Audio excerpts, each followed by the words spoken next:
అస్సలాము అలైకుం వరహమతుల్లాహి వబరకాతుహు. అఊజు బిల్లాహి మినష్ షైతానిర్ రజీం. బిస్మిల్లాహిర్ రహమానిర్ రహీం. శాపగ్రస్తుడైన సైతాను బారి నుంచి సృష్టికర్త అయిన అల్లాహ్ యొక్క రక్షణని, అల్లాహ్ యొక్క సహాయాన్ని రక్షణ వేడుకుంటూ ఉన్నాను. ఆమీన్. అల్లాహ్ ప్రవక్త ముహమ్మద్ సల్లల్లాహు అలైహి వసల్లం గారిపైన శాంతి సౌఖ్యాలు కురిపించండి వల్ల. ఆమీన్. అర్ రెహమాన్ అర్ రహీం మాలిక్ యౌమిద్దీన్ అయినటువంటి వల్ల మీ యొక్క రెహమత్ తోటి, కరుణతోటి మమ్మల్ని రక్షించి కాచి కాపాడండి వల్ల. ఆమీన్. ఖురాన్ మరియు హదీసుల ఆధారంగా మనం ఇస్లాంలో కొన్ని విషయాలు తెలుసుకుంటూ ఉన్నాము. ఈరోజు ప్రవక్త ముహమ్మద్ సల్లల్లాహు అలైహి వసల్లం గారు నమాజులో కానీ, ఖురాన్ చదివేటప్పుడు కానీ ఆయన అనుకోకుండా ఒక్కొక్కసారి ఏడ్చేవారు అని, ఏడ్చుకుంటూ నమాజ్ చదివేవారని ఒక హదీస్లో మనం చూడబోతూ ఉన్నాము. హజరత్ అబ్దుల్లా బిన్ షిక్కీర్ రజల్లా గారి కథనం ప్రకారం, నేను ఒకసారి దైవ ప్రవక్త ముహమ్మద్ సల్లల్లాహు అలైహి వసల్లం గారి దగ్గరికి వెళ్ళాను. ఆ సమయంలో ఆయన నమాజ్ చేస్తూ ఉన్నారు. ఆయన ఏడుస్తూ ఉన్నారు. ఆ యొక్క నమాజులో ఆయన ఏడుస్తూ ఉంటే ఒక పొయ్యి పైన ఉంచిన కుండ ఏ విధంగా అయితే శబ్దం చేస్తుందో ఆ శబ్దం చేసినట్టు ఆయన రొమ్ము నుండి శబ్దం వస్తూ ఉంది. అంటే ఈ హదీసు ప్రామాణికమైనది అని అబూదావుద్ హదీస్ గ్రంథంలో దీన్ని ఉల్లేఖించారు. దీన్నే ఇమాం తిర్మిజీలో షమాయిల్లో ప్రామాణికమైన హదీసుగా ఆధారంతో ఉల్లేఖించారు. మరి తిర్మిజీలో కూడా మరి దీని గురించి చెప్పడం జరిగింది. మరి ఏది ఏమైతేనేమి ఈ హదీసు ద్వారా దైవ ప్రవక్త ముహమ్మద్ సల్లల్లాహు అలైహి వసల్లం గారు నమాజు చేస్తూ ఉన్నప్పుడు దైవభీతితో ఎంతగానో వినిపించేవారు, ఏడ్చేవారు, బాధపడేవారు, కంటి నుంచి నీళ్లు కూడా వచ్చేవి, ఒక్కొక్కసారి ఆయన రొమ్ము నుంచి కూడా శబ్దం వచ్చేది అని తెలుస్తూ ఉంది. దైవ సన్నిధిలో బాధాతత్వ హృదయంతో దేవుణ్ణి వేడుకుంటూ కంటతడి పెట్టడం కూడా మహాభాగ్యమే. ఆ భాగ్యం నికార్సైన విశ్వాసులకు మాత్రమే లభిస్తుంది. అందుకే మనం దీనిని ఒక చిన్న విషయంగా కాకుండా, ఇది కూడా ఒక భక్తిలో, ఇది కూడా ఒక విషయం. ఎవరైతే నిజంగా అటువంటి మనసు, ఇంట్రెస్ట్ పెట్టి చేయగలుగుతారో వారికి ఈ యొక్క బాధ అనేది వారి నుంచి వస్తుంది. అంతేకాకుండా ఈనాడు మనం నమాజులు చేస్తూ ఉన్నాం. ఒంటరిగా నమాజ్ చదివితే, మన ఇష్టపూర్వకంగా చదివితే ఎంతసేపు చదువుతాం? అల్హమ్దులిల్లా. అది ఈరోజు కొన్ని మస్జిదుల్లో, అన్ని మస్జిదుల్లో కాదు, కొన్ని మస్జిదుల్లో, కొన్నిటి దగ్గర మనం చూస్తూ ఉన్నాం. ఉదాహరణకి తరావీ నమాజ్ కానీ, ఇంకా కొన్ని జోహార్ అసర్ నమాజుల్లో కానీ, ఇంకా వేరే నమాజులు కానీ, ఎక్కడికైనా వెళ్ళినప్పుడు మనం ప్రయాణంలో కానీ, వేరే దగ్గర ఉన్నప్పుడు కానీ చూసినట్లయితే వెనక నిలబడ్డ వారి యొక్క సూర్యఫాతిహా చదవడం పూర్తి కాదు. ఈ లోపల వారి యొక్క సూర్యఫాతిహా, ఖురాన్ చదవటం, సూరాలు వేరే రకాలలో కూడా వెళ్ళిపోతారు. ఎంత స్పీడ్గా చదువుతారు చూడండి. ఖురాన్లో స్పష్టంగా చెప్పడం జరిగింది. ఏమని? మీరు ఖురాన్ చదవడం కానీ లేదా నమాజ్ చదవడం కానీ ఆగి ఆగి చదవండి, మెల్లగా చదవండి.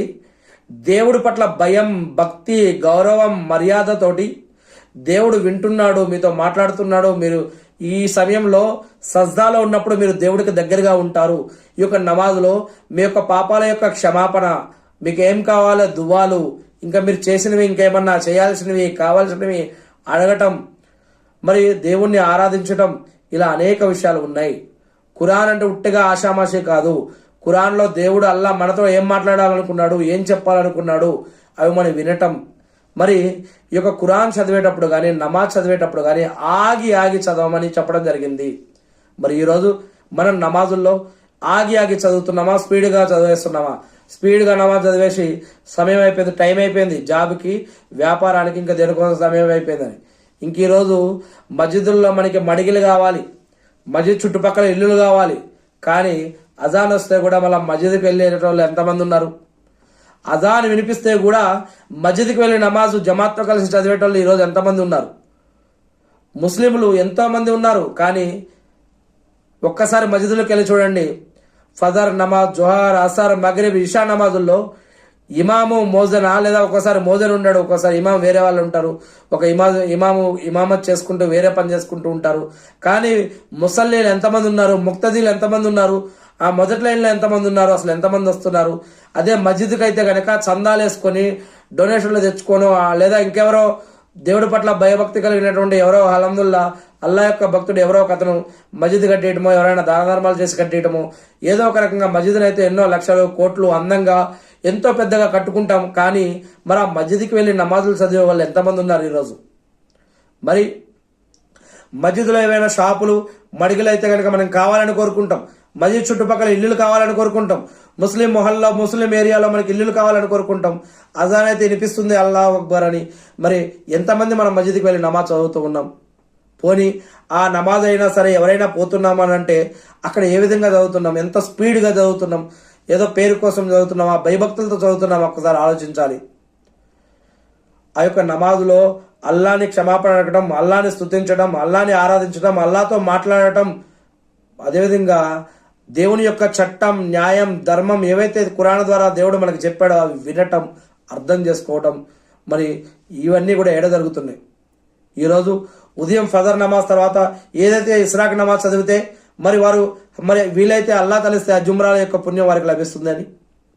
అదేవిధంగా కొంతమంది సహాబాలు ఒకసారి ప్రవక్త మొహమ్మద్ సుస్లం గారిని అడుగుతారు, ఓ అల్లా యొక్క ప్రవక్త మొహమ్మద్ సుస్లం గారు, కొంతమంది సహాబాలు ధనవంతులు ఉన్నారు, వారి దగ్గర ధనం ఉంది, ఆస్తిపాస్తులు ఉన్నాయి కాబట్టి వారు జకాత్ ఇస్తున్నారు, మరి దాన ధర్మాలు చేస్తున్నారు, సదకా ఖైరాతులు చేస్తున్నారు, హజ్జుమ్రాలు చేస్తున్నారు, మరి మా దగ్గర అటువంటి సంపాదన లేదు కదా, మరి మేము పేదవారం కదా, మేము ఎలా చేయాలన్నప్పుడు మీరు నమాజు తర్వాత అక్కడనే కొంతసేపు కూర్చొని మీరు సుబాన్ అల్లా, అల్హమ్దుల్లా, అల్లాహ్ అక్బర్ అని ఎన్నిసార్లు అయితే చదవమన్నారో అది కనుక మీరు చదివితే అల్హమ్దుల్లా, డబ్బున్న వారు చేసే వాటి యొక్క హజ్జుమ్రాల యొక్క దాన ధర్మాల యొక్క సంపాదన యొక్క పుణ్యం ఏదైతే ఉందో మీరు నమాజు తర్వాత చదివే యొక్క సుబాన్ అల్లా, అల్హమ్దుల్లా, అల్లాహ్ అక్బర్ ఇది చదవటం వల్ల కూడా మీకు ఎంతో పుణ్యం ఉంది అల్హమ్దుల్లా అని ఇక్కడ ప్రవక్త మొహమ్మద్ సుస్లం గారు తెలియజేయడం జరిగింది. మరి ఈరోజు నమాజు చదవటానికి ఎంత స్పీడ్ చదువుతున్నాం, ఖురాన్ ఎంత స్పీడ్ చదువుతున్నాం, నమాజ్ తర్వాత మరి ఏవైతే మనం పర్సనల్గా చేసుకునే దువా ఉందో అది మనం పర్సనల్గా చదవటం వదిలేసి ఇమాం చదివిపించిన దానికి వెనక ఏదో చదివేసి వెళ్ళిపోతూ ఉన్నాం. అసలు దువా అంటే ఏమిటి, నమాజ్ అంటే ఏంటి, దాంట్లో ఉన్న ప్రత్యేకతలు ఏంటి, రూల్స్ అండ్ రెగ్యులేషన్స్ ఏంటి, అసలు ఈ యొక్క విషయాల యొక్క మసాయిలా మనం ఎంతమంది నేర్చుకుంటున్నాం, తెలుసుకుంటున్నాం, మనం ఎటుపోతున్నాం? ఎవరో గడ్డం పెట్టుకొని టోపీ పెట్టుకొని ఎవరో చెప్పేస్తే దాన్ని నమ్మేసి ఇదే సరైందని అనుకుంటే సరిపోతుందా? మరి మనం కూడా గ్రంథం తీయాల్సిన అవసరం లేదా, గ్రంథం తెరవాల్సిన అవసరం లేదా, చదవాల్సిన అవసరం లేదా, చూడాల్సిన అవసరం లేదా? ఎవరో ఒకరి మీద నమ్మకం పెట్టేస్తే అయిపోతుందా? ఎవరెవరో ఎట్లాంటి దగ్గర ఎక్కడో చదివేసి వచ్చేసి మరి ఇది ఇస్లాము, ఇది ముస్లిము, ఇది ఇట్లా అని చెప్పేస్తున్నారు. మరి అది ఇస్లాంలో ఉందా లేదా అనేది తెలుసుకోవాల్సిన అవసరం మన పైన ఉందా లేదా? ఎంతోమంది ఈరోజు ఖురాన్ని నేర్చుకొని వారు ఆ యొక్క ఖురాన్ని డబ్బు సంపాదన కోసం ఎలా వాడుతున్నారో మనం బయట చూడట్లేదా? కొంతమంది షాపుల్లో చదువుకుంటా, ఈ షాప్లో ఆ షాప్లో కొంతమంది చదువుకుంటా వెళ్ళి మళ్ళా నెల వారి నుంచి డబ్బులు తీసుకోవడం, కొంతమంది తావీదులు కట్టడం, కొంతమంది ఫాతిహా వాళ్ళని చెప్పడం, ఇంకా కొంతమంది ఇంకేదో ఖురాని కథం అని ఏమేమో ప్రోగ్రాంలు పెట్టేసి ఏమేమో చేస్తూ ఉన్నారు. నిజంగా ఇవన్నీ ఇస్లాంలో ఉన్నాయా? సరే, ఎక్కడైతే ఖురాన్ అవతరించిందో, ఎక్కడైతే ప్రవక్త మొహమ్మద్ సల్లల్లాహు అలైహి వసల్లం గారు వచ్చారో అక్కడెందుకు ఈ యొక్క సమాజంలో ఆరాధించే ఈ దర్గాల సిస్టమ్ అక్కడెందుకు లేదు? అక్కడెందుకు ఈ యొక్క ఫాతిహా సిస్టమ్ లేదు? అక్కడెందుకు ఈ యొక్క తావీదులు లేవు? మరి ఇక్కడ మనం ఎటుపోతున్నాం? మనం ఎందుకు మనకు వచ్చిన భాషలో ఖురాన్ చదవట్లేదు? మనకు వచ్చిన భాషలో ఎందుకు మనం ఖురాన్ తెలుసుకోవట్లేదు? ఎవరో ఒక మౌలవీ ముఫ్తీలు ఎవరెవరో వచ్చి మరి ఎవరో మనం అనుకుంటున్నాం, మరి వాళ్ళు చెప్పింది ఎంతవరకు కరెక్టో మనం ఖురాన్ తెలిసి చదవాల్సిన అవసరం మన పైన లేదా? ఇది అందరూ మౌలవీలు ముఫ్తీలు తప్పని నేను ఎవరిని అనట్లేదు. కాకపోతే నేనేమంటున్నానంటే మనం కూడా ఖురాన్ తెలిసి చదవాలా లేదా, మనం కూడా ఖురాన్ యొక్క అర్థం తెలుసుకోవాలా లేదా, ఇది నేను మాట్లాడుతున్నటువంటి విషయం. నేను మౌలవీలు ముఫ్తీలు ఇటువంటి వాళ్ళు తప్పని నేను అంటున్నాను. ఇప్పుడు అదే అంటే కనుక అదొక మళ్ళీ పెద్ద చర్చ, మళ్ళీ గొడవ అవుతుంది. ఎందుకంటే మంచివారిని మనం చూస్తున్నాం. ప్రతి కుటుంబంలో మంచివారు ఉంటారు, చెడ్డవారు ఉంటారు, ప్రతి కుటుంబంలో కూడా. మరి ఒక తండ్రి చెప్పినట్టు ఒక కుటుంబంలో 5 మంది ఉన్నారనుకోండి, ఆ తండ్రి చెప్పినట్టు 5 మంది వినాలని గ్యారంటీ లేదు. ఎవరు ఇష్టం వచ్చినట్టు వాళ్ళు బతుకుతారు. తండ్రి యొక్క మాటని పాటించేవారు ఉంటారు, పాటించిన వారు ఉంటారు. అలానే ఈ యొక్క ఇస్లాంలో కూడా ఎంతోమంది అనేక రకాల జమాతులుగా విడిపోయి ఉన్నారు. ఈరోజు ప్రపంచంలో ప్రళయానికి ముందు ఇలా అనేక జమాతులు వస్తాయని కూడా ప్రవక్త మొహమ్మద్ సుస్లం గారు చెప్పారు. మరి ఏదేమైతే అందుకే అల్లా ఖురాన్లో ముందే తెలియజేశాడు ఏమని, మీరందరూ కూడా అల్లా యొక్క ఖురాన్ని, అల్లా అనే త్రాడుని, ఖురాన్ని అందరూ కలిసి గట్టిగా పట్టుకోండి.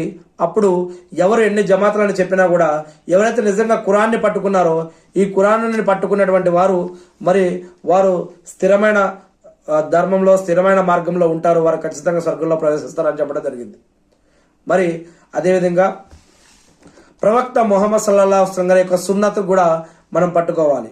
అప్పుడే ఖురాన్ మరియు హదీస్, ఖురాన్ హదీస్, ఖురాన్ హదీస్, ఈ రెండింటిని పట్టుకొని మనం ముందుకు వెళ్తే అల్హమ్దులిల్లా ఎవరు ఎన్ని చెప్పినా కూడా అప్పుడు ఏది సరైందో ఏదో కాదో మనకు అర్థమవుతుంది. ఎందుకంటే కొంతమంది మరి మన యొక్క ఇమాంలు, ఒలిమాలు, మరి మౌల్వీలు, ముఫ్తీలు ఉన్నారు అల్హమ్దులిల్లా. ఖురాన్, ఇస్లాం జ్ఞానం కలిగినటువంటి వారు ఎంతో మంది ఉన్నారు. మరి ఇంకా కొంతమంది మరి వారు మౌల్వీలు, ముఫ్తీలు మనకు తెలియదు, కానీ వారు కూడా ఇస్లాం పేరులో ప్రవక్త ముహమ్మద్ సల్లల్లాహు అలైహి వసల్లం గారు ఉన్నప్పుడే కొంతమంది వేరే మస్జిద్ని ఇస్లాంకి వ్యతిరేకంగా కట్టడం జరిగింది. దాని గురించి మీరు హదీస్లో చదవచ్చు. ప్రవక్త ముహమ్మద్ సల్లల్లాహు అలైహి వసల్లం గారు జీవించి ఉన్నప్పుడు కానీ మరియు ముహమ్మద్ సల్లం గారు ఇంతకాలం అయిపోయిన తర్వాత కానీ మేము కూడా ప్రవక్తలమే అనుకుంటూ చాలామంది రావడం కూడా జరిగింది. ఇవన్నీ కూడా హదీసుల్లో ఉన్నాయి. అందుకే మనం ఏది సరైందో ఏది కాదో మనకు అర్థం కాదు. కాబట్టి మనం అరబ్బీలో ఖురాన్ చదవడం ఎంత ముఖ్యమో మనకొచ్చిన భాషలో కూడా మనం ఖురాన్ చదవాలి, తెలుసుకోవాలి, హదీసులు కూడా మనం తెలుసుకోవాలి. అప్పుడే ఏది సరైందో కాదో మనకు అర్థమవుతుంది అన్న విషయాన్ని ఇక్కడ చెప్పడం జరుగుతుంది. ఏది ఏమైతేనేమి ఏడవటం కానీ సిగ్గుపడటం కానీ ఇవి కూడా ఇస్లాంలో ఆరాధనలో, విశ్వాసంలో భాగాలే. మరి ఈ యొక్క నమాజులో సమయం తీసుకొని వీలైతే కొంచెం మెల్లగా నమాజ్ చదువుకుంటూ, మెల్లగా ఖురాన్ చదువుకుంటూ, సజ్దాలో ఉన్నప్పుడు కానీ మరి వేరే సమయాలలో కానీ దువా చేసుకుంటూ మన యొక్క కన్నీటితోటి అల్లాని మరి దువా చేసుకోవడం, పశ్చాత్తాపం అడగడం, ఇవన్నీ కూడా ఆరాధనలో భాగాలుగా మనకి అర్థమవుతూ ఉన్నాయి ఈ యొక్క ఖురాన్ మరియు హదీసుల ఆధారంగా. ఏది ఏమైతే నేను సృష్టికర్త అల్లాని ప్రార్థిస్తూ ఉన్నాను. అల్లా మీరు ఈ సృష్టిలో సృష్టించిన అన్ని ఆపదల నుంచి మమ్మల్ని కాపాడడం వల్ల సైతానుల నుంచి, జిన్నాతుల నుంచి, మనుషులు చేసే అగడాల నుంచి, కుట్రకు తంత్రాల నుంచి, అవమానాల నుంచి, అప్పుల నుంచి, ఆకలి దెబ్బల నుంచి, షిర్కు నుంచి, బిదాతు నుంచి, హరాం నుంచి, ప్రాణం పోయేటప్పుడు బాధ నుంచి, దజ్జాల ఉపద్రవం నుంచి, యాజూజ్ మాజూజుల నుంచి, అల్లా వడ్డీ నుంచి, హరాం నుంచి, అప్పుల నుంచి మమ్మల్ని అందరినీ కూడా రక్షించడం వల్ల ఎవరైతే ప్రార్థనలో గుర్తుపెట్టుకోమన్నారో, ఎవరైతే ఈ యొక్క ప్రసంగం వింటున్నారో, దీన్ని ఇతరుల్లో కూడా చేరుస్తారో అటువంటి ప్రతి ఒక్క నీ యొక్క దాసుడు అందరి తరపున నేను మిమ్మల్ని ప్రార్థిస్తూ ఉన్నాను వల్ల మా యొక్క ప్రార్థనని మా అందరి తరపున స్వీకరించడం వల్ల మీరు మాకు ఏదైతే కుటుంబాన్ని ఇచ్చారో, బంధువుల్ని, బంధుత్వాన్ని, స్నేహితులని, సమాజాన్ని ఇచ్చారో, ఇక్కడ మేము అందరం కూడా ఇక్కడ ఎటువంటి మతాల వారున్నా, జనులున్నా, ప్రజలున్నా అందరం కూడా కలిసి మెలిసి జీవించే భాగ్యాన్ని మా అందరికీ కూడా ప్రసాదించండి వల్ల ఆమీన్. అల్లాహు అక్బర్. అల్లా మీరు మాపై ఉంచిన బాధ్యతలను నెరవేర్చడం కోసం కావాల్సిన ఉపాధిని, బరకత్ని, రక్షణని, సహాయాన్ని మాకు ప్రసాదించండి వల్ల ఆమీన్. అల్లా ప్రవక్త ముహమ్మద్ సల్లం గారి పైన శాంతి సేవకాలు కురిపించి మకామే ముహమ్మద్ ప్రవక్తను వారసన చేసి అంతిమ దినంలో వసలతా స్థానాన్ని ప్రవక్త ముహమ్మద్ సల్లం గారికి ప్రసాదించడం వల్ల ఆమీన్. అల్లాహు అక్బర్. అల్హమ్దులిల్లాహ్, సుబ్హానల్లాహ్, అల్లాహు అక్బర్. అష్హదు అన్ లా ఇలాహ